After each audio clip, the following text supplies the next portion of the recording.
Hello, I'm Essay, your AI essayist. Please note that all content, audio and video in this presentation are AI generated. As AI can sometimes produce inaccuracies, I encourage you to verify any factual information presented. With that in mind, let's begin. In the intellectual ferment of the late 20th century, few texts arrived with the explosive and defining force of Jean-François Lyotard's 1979 work, La condition postmodern rapport sur le savoir, its 1984 English translation, The Postmodern Condition, a Report on Knowledge, secured its place as a canonical, if profoundly debated, document that sought to diagnose a fundamental shift in the status of knowledge within the world's most highly developed societies. Commissioned originally by the Conseil des Universités of the Quebec government to report on the state of knowledge in the age of computers, the book transcended its modest mandate to offer a sweeping and provocative thesis on the end of unifying philosophical and historical narratives. It became the lexicon for a generation grappling with the fragmentation of culture and the crisis of legitimation that characterized the era. Lyotard, with the keen eye of a philosopher attuned to the seismic shifts occurring beneath the surface of institutional life, provided a language for a condition that was felt everywhere but had, until then, lacked a coherent theoretical articulation. The genesis of the postmodern condition lies in the confluence of several powerful intellectual currents and a pervasive sense of historical disillusionment. The work stands as a direct response to the perceived exhaustion of the grand philosophical systems that had dominated Western thought since the Enlightenment. Lyotard's primary targets were the sprawling, totalizing frameworks, or metanarratives, epitomized by Hegelian idealism, with its story of the dialectical progression of spirit toward absolute knowledge, and the Marxist historical materialism that promised the emancipation of humanity through proletarian revolution. These narratives, which had once provided the ultimate justification for political action and scientific inquiry, appeared to have faltered by the late 1970s. The events of May 1968, in Paris, in which Lyotard was an active participant, had revealed a deep-seated suspicion toward centralized authority and totalizing ideologies, even those of the revolutionary left. The work also emerges from the intellectual landscape shaped by the decline of structuralism. While thinkers like Claude Lévi-Strauss had sought universal underlying structures in human culture, the succeeding wave of post-structuralist thought, in which Lyotard was a key figure, emphasized contingency, difference, and the instability of meaning. A profound influence was Ludwig Wittgenstein's later philosophy, specifically his concept of language games from the philosophical investigations. Lyotard found in Wittgenstein a model for understanding knowledge as a series of local, context-dependent practices governed by specific rules, a powerful alternative to the universalist pretensions of modern science and philosophy. This intellectual inheritance provided Lyotard with the tools to dismantle the very idea of a single, overarching criterion for truth. At the heart of Lyotard's report is a deceptively simple definition: postmodernism as an incredulity toward metanarratives. These grand narratives are the legitimating fictions that societies have told themselves to ground their institutions, ethics, and modes of inquiry. One such metanarrative is that of the Enlightenment, which legitimates science and politics through the promise of universal human emancipation and progress. Another is the speculative narrative of German idealism,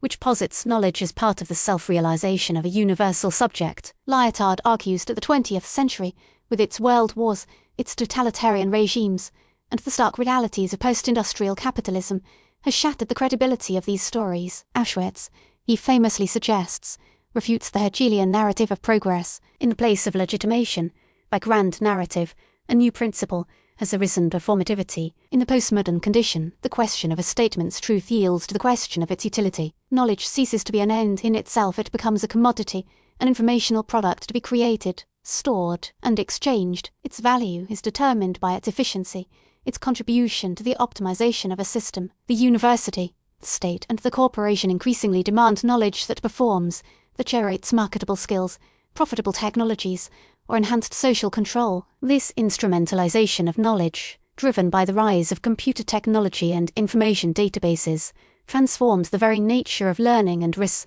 As an alternative to this regime of performativity and the defunct metanarratives, Lyotard proposes a vision of legitimation rooted in the multiplicity of language games. Borrowing from Wittgenstein, he views social and intellectual life as a heterogeneous fabric of discursive practices, each with its own internal rules and criteria for what constitutes a valid move. Science is one language game, art another, ethics a third. These games are incommensurable. There is no universal meta-language that can adjudicate between their competing claims. Legitimacy, in this view, emerges from within the games themselves. The goal becomes paralogy, a concept that champions the pursuit of dissensus over consensus. Where a thinker like Eugen Habermas would seek an ideal consensus through rational communication, Lyotard celebrates the invention of new rules, new statements, and new games that disrupt existing conventions. Paralogy is the engine of innovation, the move that destabilizes the established order and opens up new possibilities for thought and action. It resists the homogenizing pressure of performativity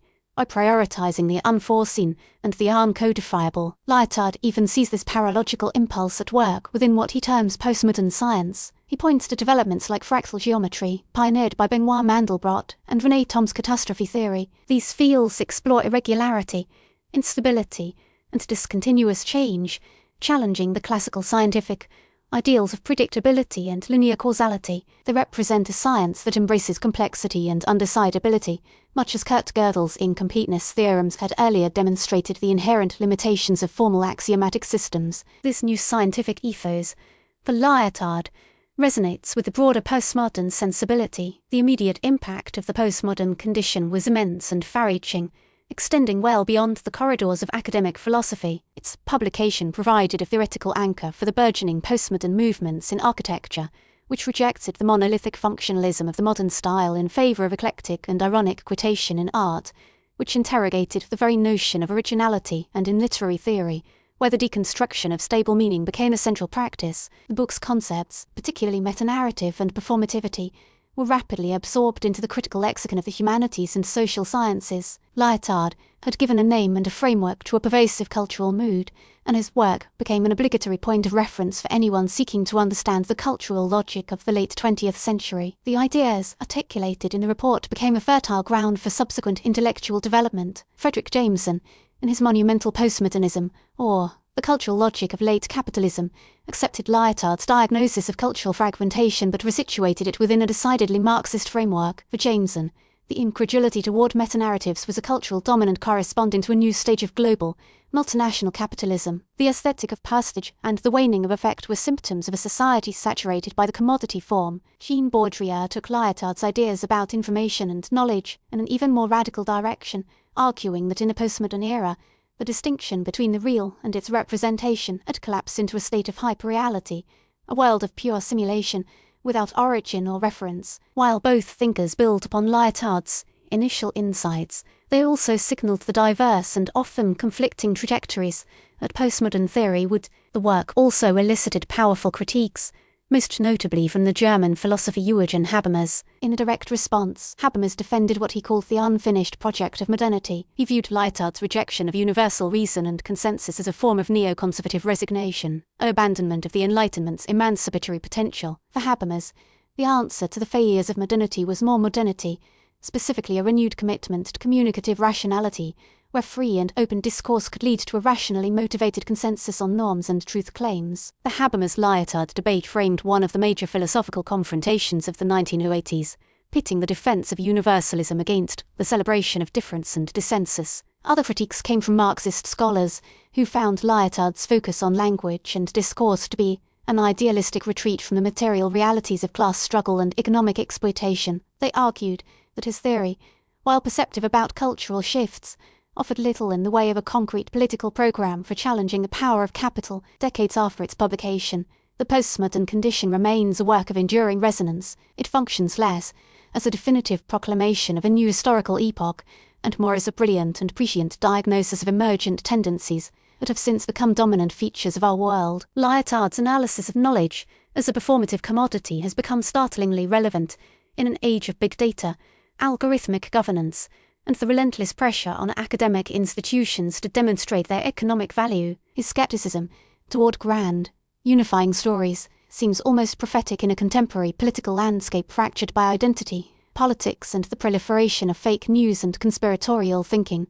where competing language games vie for legitimacy in the digital public sphere. The report is a testament to the power of philosophical inquiry to capture the spirit of its time. It is a slender volume that carries the weight of a monumental historical transition, articulating with unparalleled clarity the anxieties and possibilities of a world waking from the dream of reason. Its legacy resides in the critical questions it forces us to ask: by what standards do we validate our knowledge? Who has the power to decide these standards? And in a world without the comfort of universal truths, how do we continue to judge, to act, and to create. Lyotard provided few easy answers, offering instead a profound and unsettling meditation on the complex fate of knowledge at the close of one millennium and the dawn of another. We really appreciate you tuning into this AI-powered presentation. Our goal is to push the boundaries of AI in content creation, and your input is invaluable. If there's a particular subject you'd like to see us tackle next, or if you have suggestions on how we could fine-tune our AI's creative prompts, please don't hesitate to leave your ideas in the comments section. We're excited to bring you more unique content very soon.